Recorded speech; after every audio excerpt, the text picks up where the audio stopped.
trust and truth. Because to UBC, your story, every story, and every voice matters. UBC, inspiring Uganda. Live from UBC Studios in Kampala, this is Good Morning Uganda.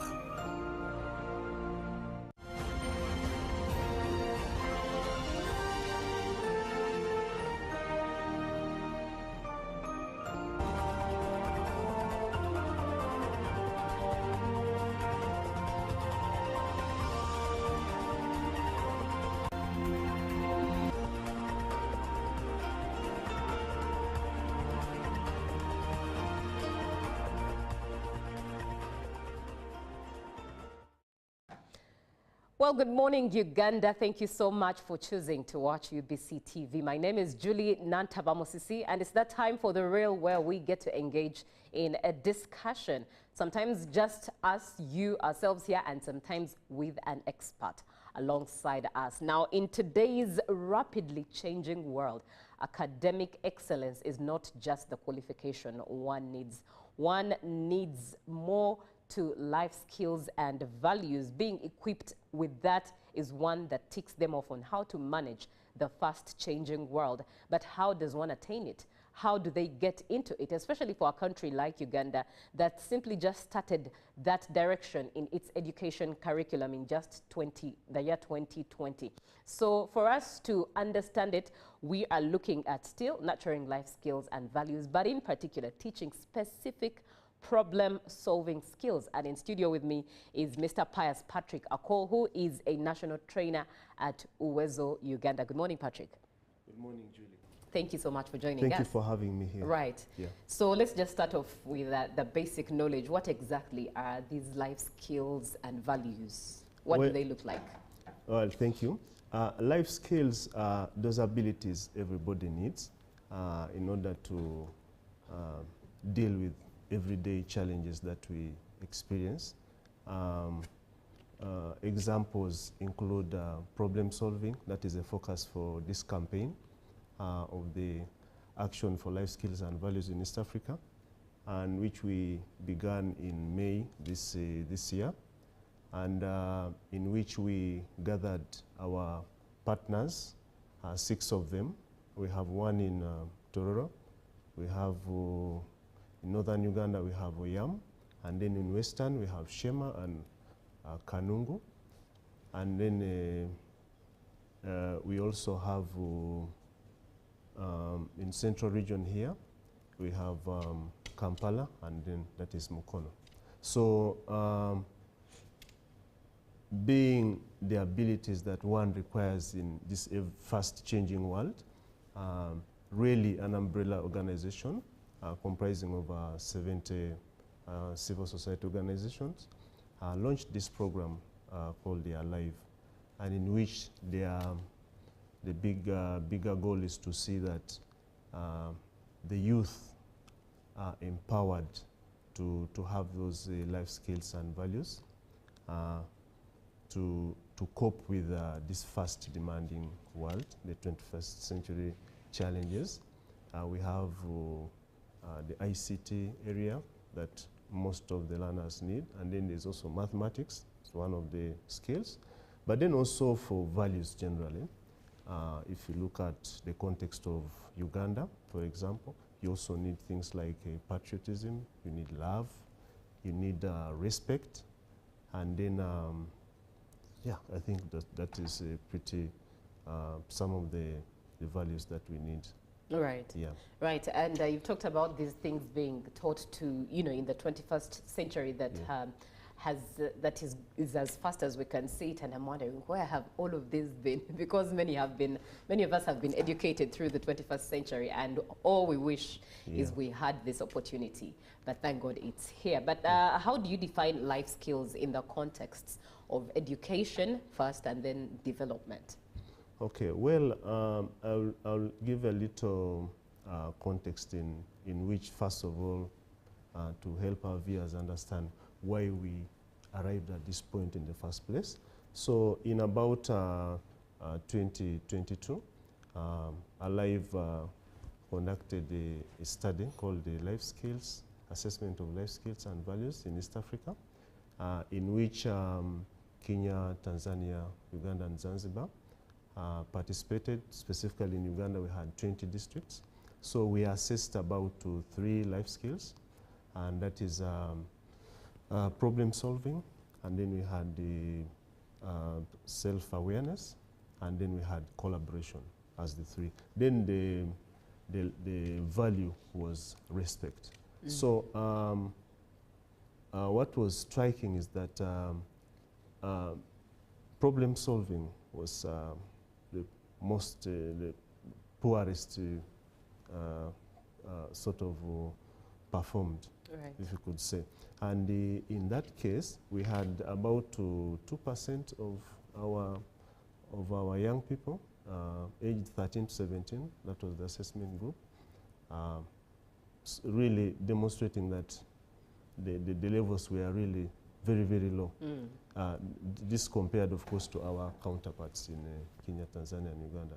But then, of course, as the umbrella, we came together and said we've been working through, in the background to see how do we, because the key stakeholder here we realized is now the parent. We need to take it to the parent, because while we have this government also launching it in 2020, the competence-based curriculum for the lower secondary. But then you often had questions from parents asking, we first of all don't understand how the grading is taking place. We are seeing moderate, has achieved, but they were used to the other old system where you had the marks 100%, 50% and the like. So now what this does is, we could call it a home-based in the way we take it. It's like a home-based curriculum. We are taking this curriculum to the parent. That's why you see this is we're calling it a parent community engagement. So in that, parents have naturally been sort of the nurturers of children. You remember, even as we're growing up, you get your initial nurturing from your parents. Yes. So now, this is not so complicated. One may ask, why are you engaging parents yet they are not teachers? Some of those questions would come. But the way we handle it is we have groups that each of the districts in the approach. We are moving on with about two communities are selected, and in each week we have a theme. Problem solving, as I said, being the core theme. So two communities are selected, and they decide within the week which day each can run. Okay, so it is about a 2-hour dialogue, which is intense, and they discuss. First, we want to get the perspective of the parents. What do they understand by a particular theme? So problem solving is broad, so we decided to cut them into, segment them into 10 weekly dialogues that we shall hold. So we finished the 4th last week. Right. So this week we are going to roll into the 5th theme. All right. Yeah. So last week we were handling teaching specific problem skills, which I know in a bit we shall be getting into. Right. So that means you're actually tackling the education part and development part at the same time. So do share what the most effective methods for applying and teaching life skills and values, especially at school, at home, and then in the community, for example, church and the neighbors. What effective methods are you applying for each of these spaces? And so that is how exactly this our approach is, because at the moment these community dialogues are trying to do that dual role, as if you may, and because there are different stakeholders that have been selected, because the categories that we have there, you have religious leaders, you have the local leaders, you have the part of the governance structure for the school, that is the school management committee. Some of them are also there. You have the LC himself, and then majority being the parents. And because our target this time is the age group of 4 to 17 years, so we in there, you know the dynamics of families today. You have single parents, you have those who are both, then also you have also the grannies. They also have that pivotal role they play. So we gather them all together. So I think you can see the school actors are also there.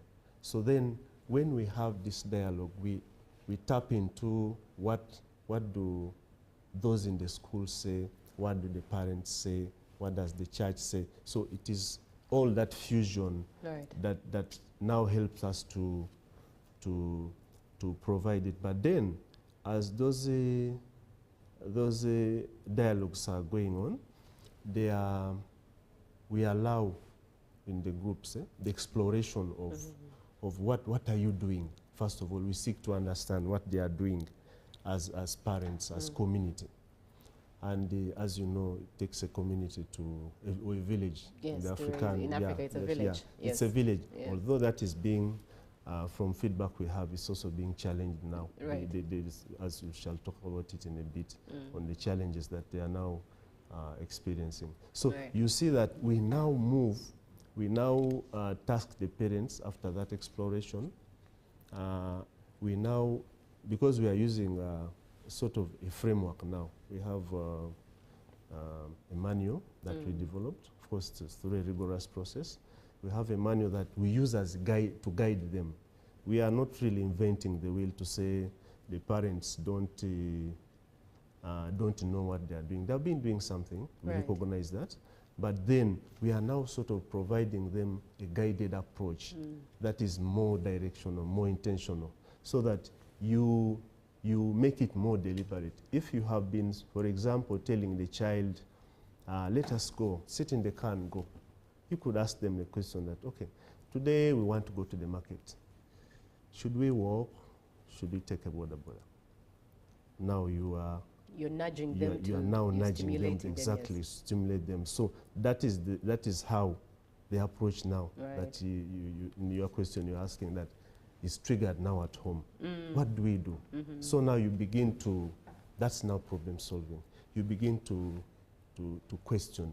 The child is going to be triggered. What is this?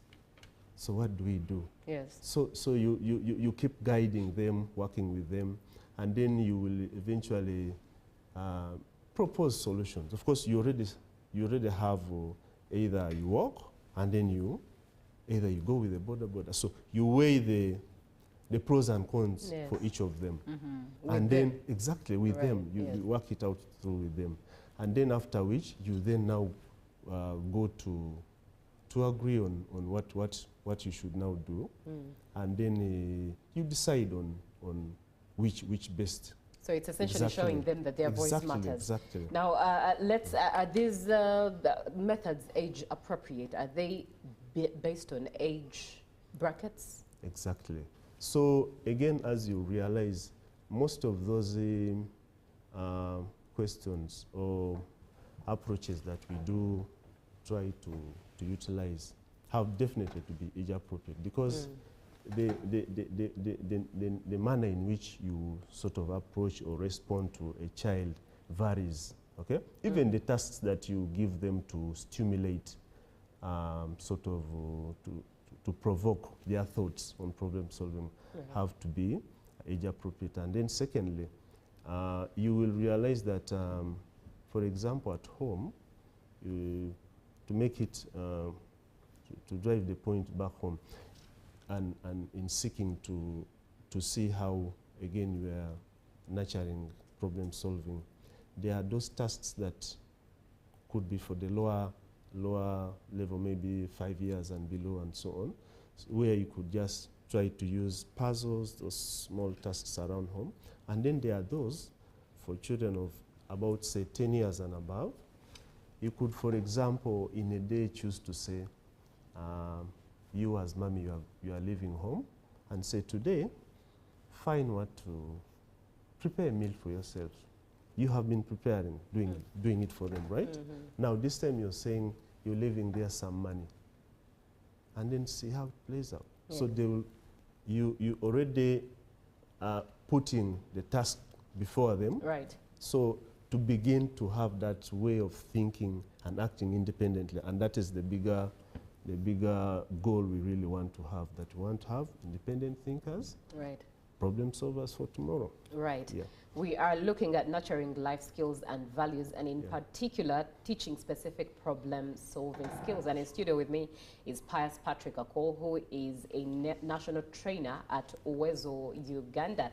Now, Patrick, as we begin to bring this to a close, let's look at the challenges. First and foremost, how this method, this system, addresses gender-based discrimination, the type of culture that we know Africa is and Uganda is, but also how it addresses matters culture, how conservative culture sometimes is, and looking at this method, how don't they clash? But with that background, what challenges are you facing as we begin to close?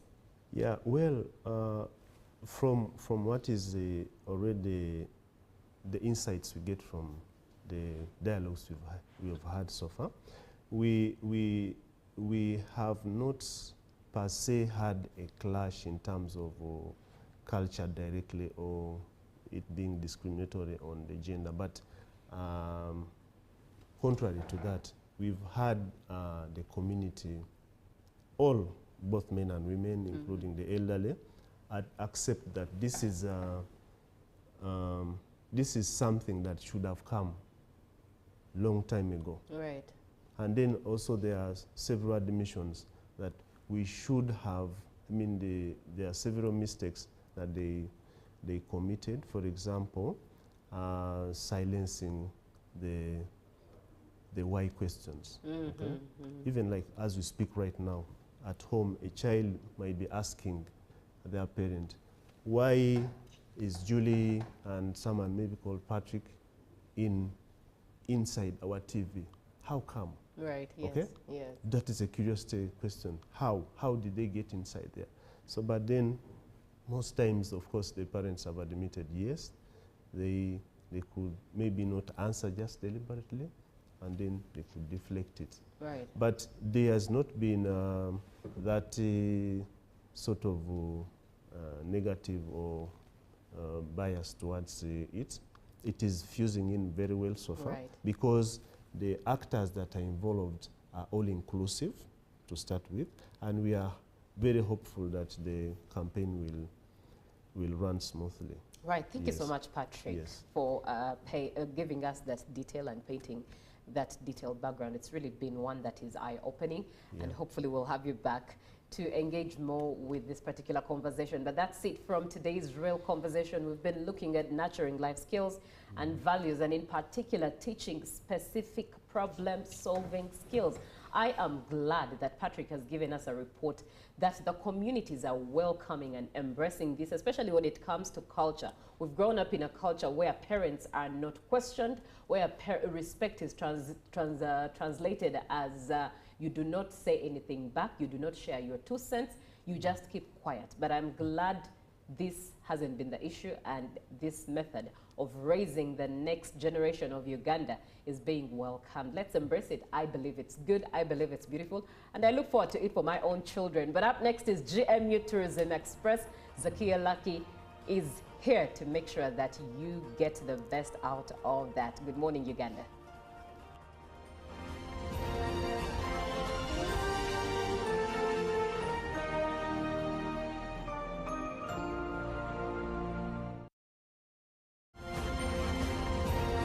Live from UBC Studios in Kampala, this is Good Morning Uganda. Juko. Yo. Wachikuwa. Check the shopping, man. What's your secret?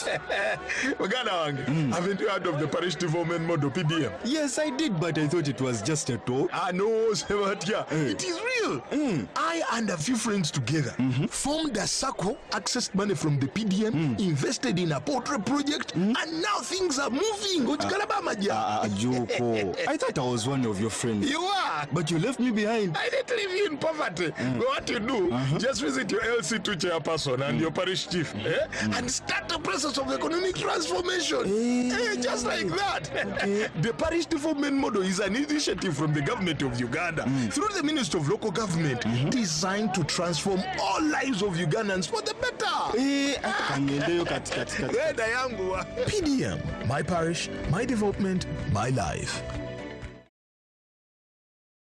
The government's core mandate is to maintain law and order, safeguard citizens' rights, and provide essential public services. Remember, one of the pillars of a roadmap is innovation and entrepreneurship. There has been this question of how are you protecting our indigenous seed? It's going to be a tall project that answers somebody's question. For the past 20 weeks, the front bench has brought you insightful discussions on governance, security, healthcare, justice, and commerce. Why do you go through this complicated procedure, involve the lawyers? You bring the case against him, the judge will hear you out and pass judgment, and you're out of court in record time. We remain committed to keeping you informed and engaged on key national matters. So these are huge, these are powerful organizations which now Uganda chairs. Why don't you come together? If we haven't migrated to the e-card because of various reasons, including that not all the people of Uganda have smartphones. You can sit in your house, apply for a passport. If you have a Ugandan who has a successful logistics firm in the US, it means he can come to Uganda and do a lot more. Now airing every Monday at 8:30 p.m. with me, Jethro Kasaiji, your interface with the government only on your public broadcaster, UBC, Inspiring Uganda.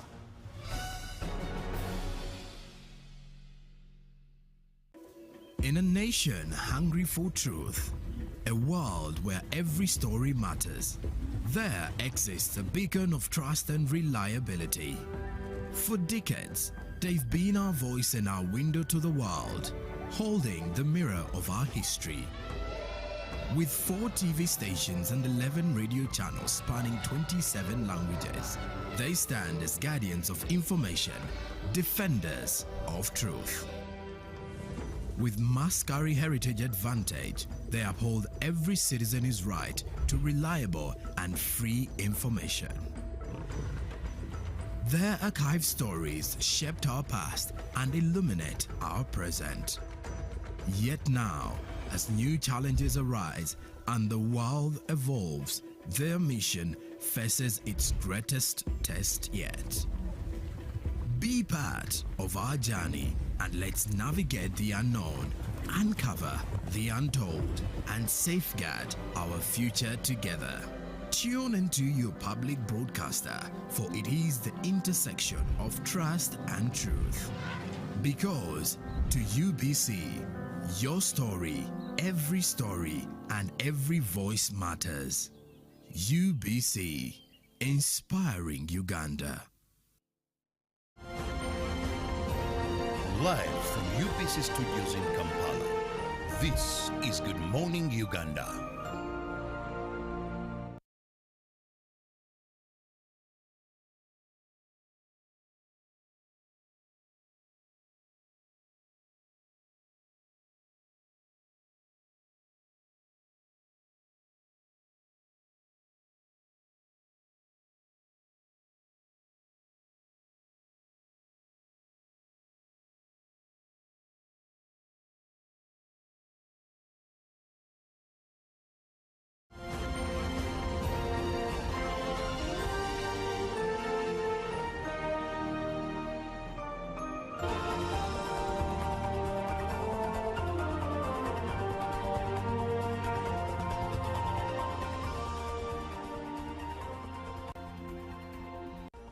Good morning once again, and thank you for joining us on UBC. We are on Good Morning Uganda Tourism Express, and we are coming in with digital tourism.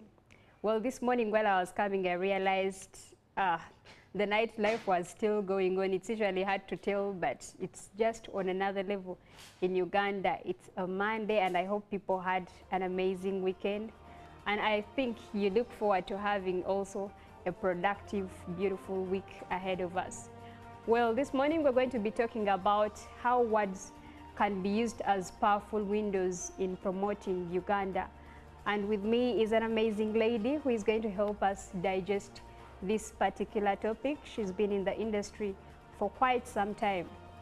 She is the founder of Uncovered Uganda and also the face or the visionary CEO of Uganda Travel Writing Competitions, a platform that has been put in place to promote Uganda's tourism through the art of digital writing.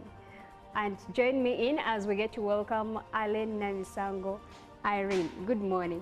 Good morning, Zakia. How are you? I'm okay. We're happy to have you this morning. Thank you so much for having me. Well done, by the way. Thank you. Well done too. Yeah, you're impacting so many young people through digital writing. Thank you. Like we didn't talk about. Yeah, you have been at the forefront of this into the tourism industry. What was the inspiration behind that in this kind of space? Thank you so much, Zakia, for having me. First, my name is Irene Namisango, the founder at Uncovered Travel Initiative Africa, also trading as Uganda Uncovered. We are a DMO. We do destination marketing, and one of the things that we've majorized on is to promote Uganda's tourism through writing, through digital writing, because when you look at the industry, you see that we are going digital. Actually, we have lagged behind for some time because digital marketing is now the order of the day for all sectors. And when it gets to the tourism sector, we have to embark on it so badly. Like, has to be as soon as possible. And when we talk about digital marketing, we cannot ignore our writing because content is key in digital marketing. So we came up with this concept to see that we drive readers to these beautiful destinations even before they get to these places. And when you look at the youth that we are working with, we want to not only promote talent of writing in these youths, but also create employment opportunities as well as we are promoting the country's tourism. Because Zakia, when it gets to promoting a country's destinations, it is best sold by its natives. So there was a gap with natives that we are writing beautiful narratives about tourism or about Uganda's tourism attractions. And probably that is why Uganda is still misinterpreted. Some people that know about Uganda, all they know is about Amini, the torture chambers, you know, but Uganda has a lot. There is a lot that is endowed in the country that we need to bring out. And I strongly believe that with the power of a pen, with the power of words, we can really bring out these beautiful narratives and portray Uganda's tourism or Uganda as one of the top destinations that one needs to be to. Yeah. When you talk about that, I think when we go to Google, you get to understand that 72% of these people get to actually refer there before they can draw these itineraries or even choose places that they will be visiting. True. Most of the people now, travelers or want seamless connection, and travelers want to be in these places before they actually get to these destinations, and such beautiful narratives actually inspire more people to travel. So one of the things that we came up with was the travel writing competitions. First, to inspire youths to travel. You know, you have a generation of people that have money, the money now, that go to Zanzibar, go to Dubai. They can afford all these trips, but they've not traveled around Uganda, and probably they don't know what to do. You get? So we came up with the narrative that if we groom this generation, the young generation, inspire them to travel so that they can craft beautiful stories. But again, also impart travel writing and digital marketing skills in them.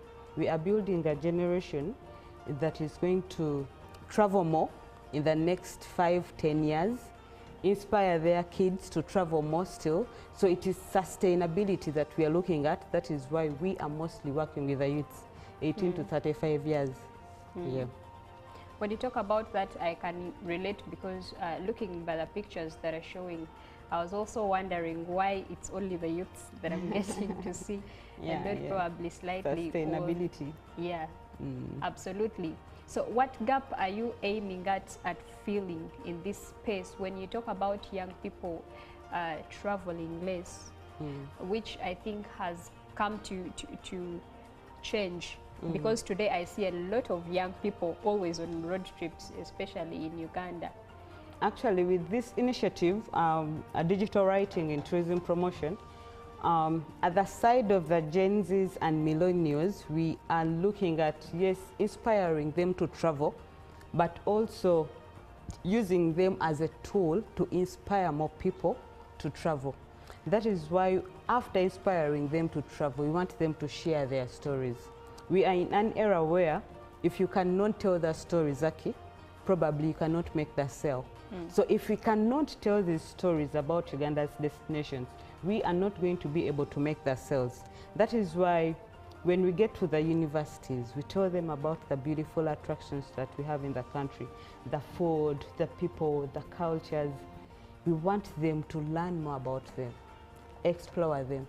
But after coming back, write a beautiful story, share it. Of course, most of the people come in maybe just to win the money or the prizes that come with the competition. But in the end of the day, this is giving someone an entry point into the tourism sector. Tourism is a people industry, and the more people that get engaged in the sector, the more we are going to become impactful as a country in the sector and sell it out more.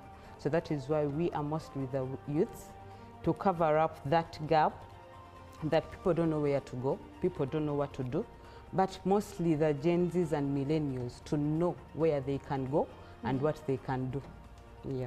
When you talk about tourism being a people industry, I relate to the minister who used to term it as tourism being everyone's business. True. Yeah.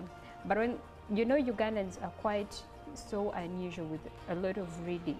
It's something that we are working on.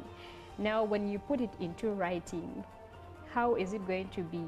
They're going to visit the places, they will have the experience and the fun, but you're going to put it into writing, which we are still struggling, at least the biggest number with. How do you think this is going to help transverse with what your goal is? I love that question so much because most of the people keep on asking me that question. One thing we're not going to do away with is writing. Literature never gets old. And with the digital tools, the search engines, blogs that are uploaded online, even content that was uploaded 20 years ago, you're still going to find it online. Just have a scenario if Winston Churchill didn't write that Uganda was the Pearl of Africa. Could we even be knowing it right now? So that is how powerful writing or documenting is. As a source of the Nile was there even before John Speke saw it or discovered it. But till now, we still say that John Speke discovered the source of the Nile because he was the first person to document this thing. So I believe that writing is not something that we are going to do away with, and especially in the tourism sector, since that I've told you we are going to digital marketing, that even now writing gets to writing WhatsApp messages because WhatsApp is becoming an official communication tool. Writing emails, writing blogs, articles.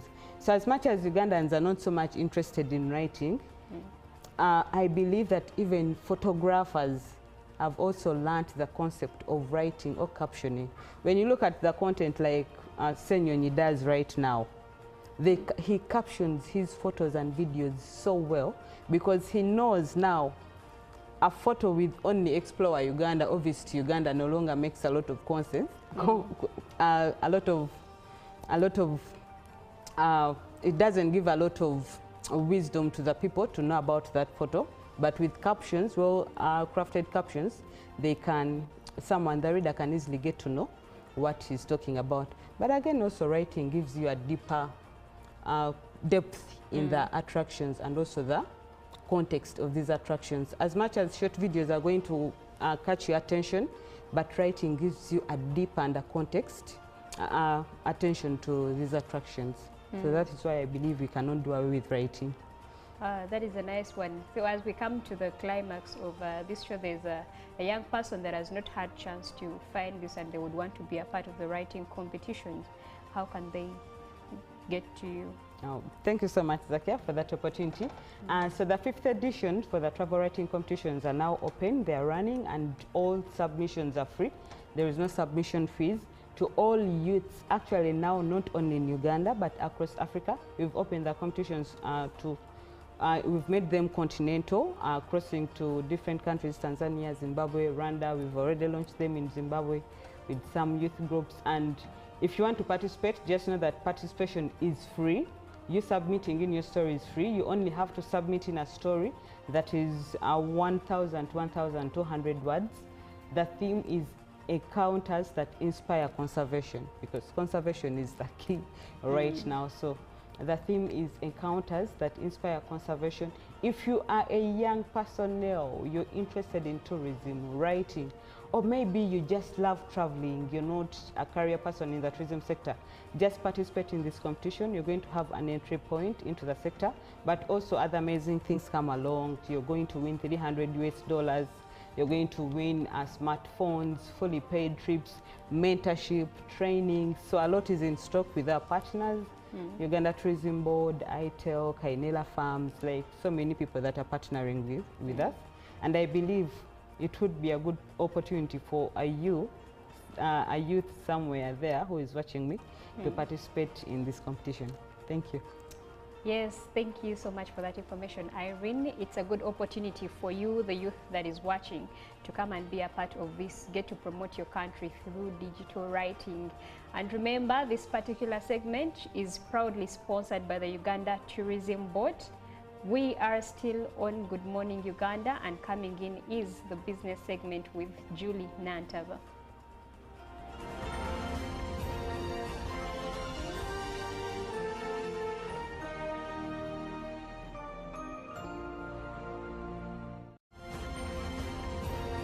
Live from UBC Studios in Kampala, this is Good Morning Uganda.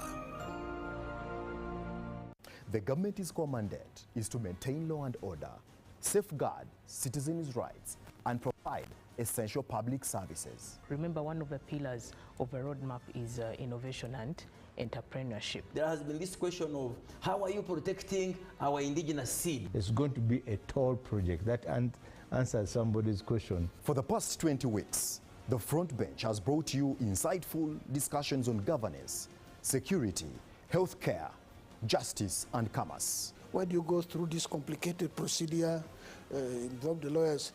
You bring the case against him, the judge will hear you out and pass judgment, and you're out of court in record time. We remain committed to keeping you informed and engaged on key national matters. So these are huge, these are powerful organizations which now Uganda chairs. Why don't you come together? If we haven't migrated to the e-card because of various reasons, including that not all the people of Uganda have smartphones. You can sit in your house, apply for a passport. If you have a Ugandan who has a successful logistics firm in the US, it means he can come to Uganda and do a lot more. Now airing every Monday at 8:30 p.m. with me, Jethro Kasaiji, your interface with the government only on your public broadcaster, UBC, Inspiring Uganda.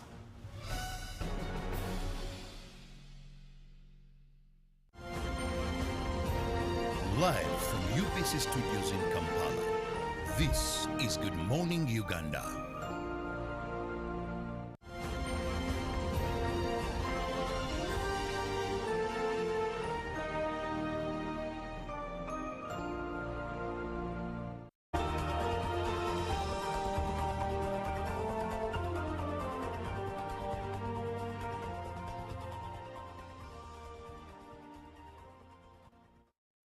Welcome back from GMU Tourism Express with Zakir Lucky. I think I'm very interested in everything writing about tourism, and perhaps I should shoot my shot. But we shall also be looking at tourism operators in Kisoro who are really unhappy, but that is after we'll look at a story from the science and innovation world, where Minister of Science and Technology and Innovation, Dr. Monica Musenero, said that government is putting emphasis on science right from school-going students together with the youth to be trained on how to be innovative to add value to their products. Science and innovation is a vehicle that could drive the economy of this country by 2040.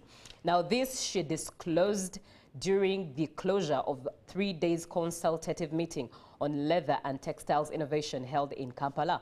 State House industrial chemist Ahaisibwe Wilfred said that President Museveni reminds Ugandans that science and technology will improve on National Development Program 4. Alan Ocheng, planner, Food Processing National Planning Authority, says that the theme for NDP4 is sustainable industrialization through employment, wealth creation, and inclusive growth. The in charge of programming Leather Value Chain College of Veterinary and Biosecurity, Makerere University, Kajumba Winnie, said that they have been able to sensitize the people in Kalerwe slaughterhouse on how to keep the hides and skins and add value before sale. A senior lecturer department of Polymer, Textiles and Industrial Engineering, Dr. Mwinguzi Alex, says that more knowledge has been given to the learners on how to go about modern ways on keeping leather-related products. Now, moving on to the unhappy tourism operators. Tourism and hospitality operators in Kisoro district are unhappy due to declining business activity. They blame the slump of insecurity in neighboring DRC, poor road conditions, and the lingering effects of COVID-19 factors. Hotel owners in Kisoro report critically low room occupancy and are appealing for urgent government support to avoid collapse. Yet Kisoro remains a gem in Uganda's tourism crown, famed for its mountain gorillas, scenic beauty, and the Batwa culture. Gorilla tracking permits still cost $800.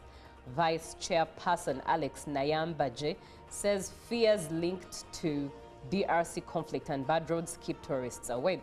Hoteliers Alex Mbazabugabo and Mohammad Buji report slow recovery with business still unsustainable. Tourism officer Richard Munezero assured the community of government intervention.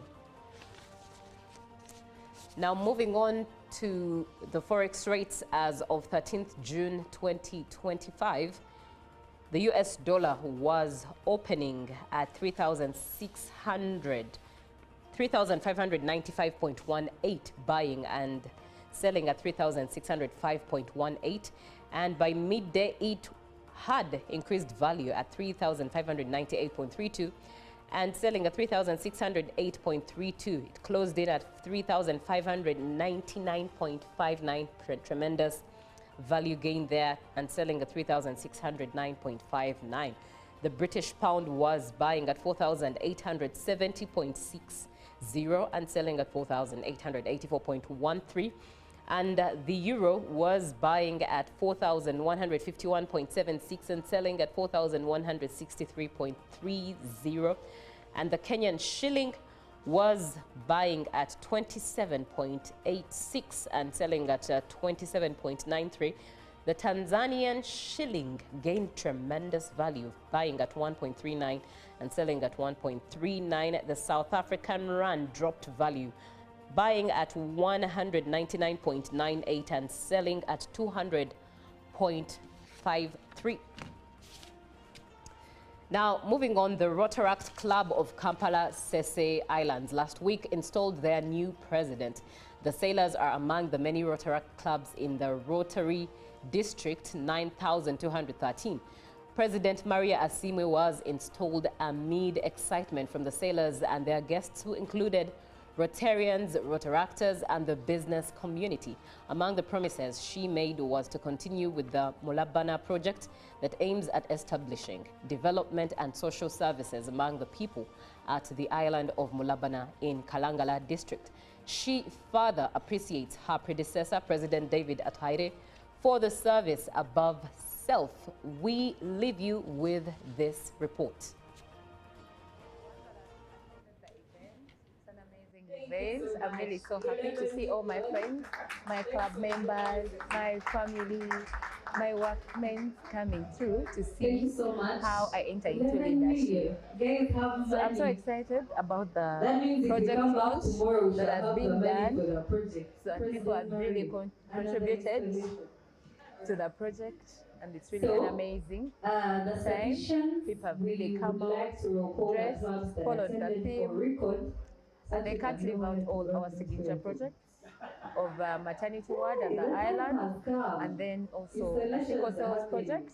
And really, people were excited to support the project. So I welcome each and everyone who is excited to come through and support us or partner with us for the maternity ward that we are building at the island, but also support us on the sickle cells project that we are going to do in northern Uganda. A special thank you to everyone that turned up for our event. So a special thank you to President Dev, IPP now. Thank you so much for the nurturing of leadership into me, but also the hard work you've done, and you've laid a path for me to follow. And thank you for the genuine support, financially, emotionally, and all the hard work that you put in. And with the power given to me, I am really so positive about the year that I'm going to lead. It's going to be a successful year. Of Rotary, I really want to thank you. I want to thank each and everyone that has joined us today. Wow. You see, in Rotary, you get to serve from July to June. So today is a special day at the Rotary Club of Kampala, Sese Island, where we are installing our 18th president. Now, what does this installation mean?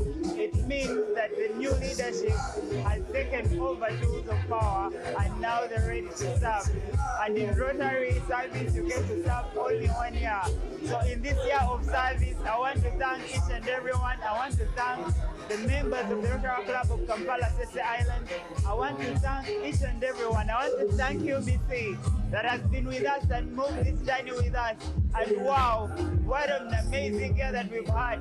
We've had to put smiles on the people of Mulabana, and now here we are crowning it up by passing on the same mantle to the new leadership. And we believe in Maria Asima's leadership, and we hope to make more change and more impactful projects together. You've just seen, we've just raised a tune of 11 million, and we hope to do even more fundraisers. And this money is going to be towards the construction of the maternity ward. And that's I'm the new project director, and right now we are looking at the construction of the maternal health ward. And basically, we want to start with the construction of a foundation, which will cost at a minimum price of 25 million. Short of that, we have procured all the designs, we have all the buildings, and now we are waiting for your contribution. As a public, we implore you to give us each and everything you have. We are happy for President Maria. Maria, congratulations. We are behind you, and we know that you are also behind us. Thank you so much. Tune in for the next episode. We are going to keep doing big things like we've been doing. As I sign out, as we usually say in the Rotary Club of Kampala, Sese Islands, and Sese, all of us, thank you so much. My name is Deborah Itwao Ongwech, and I am the incoming president of the Rotary Club of Kampala, Sese Islands, which is the mother club of this club. We're very excited. It has been a very nice installation, and we congratulate President Maria on taking on the reins of this club.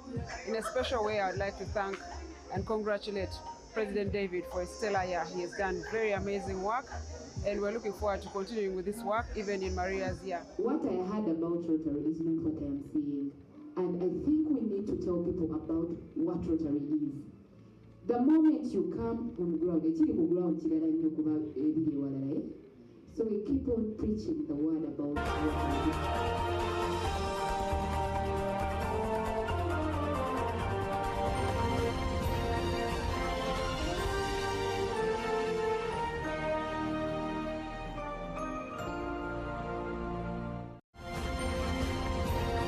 Live from UBC Studios in Kampala, this is Good Morning Uganda. Pick of the day on UBC.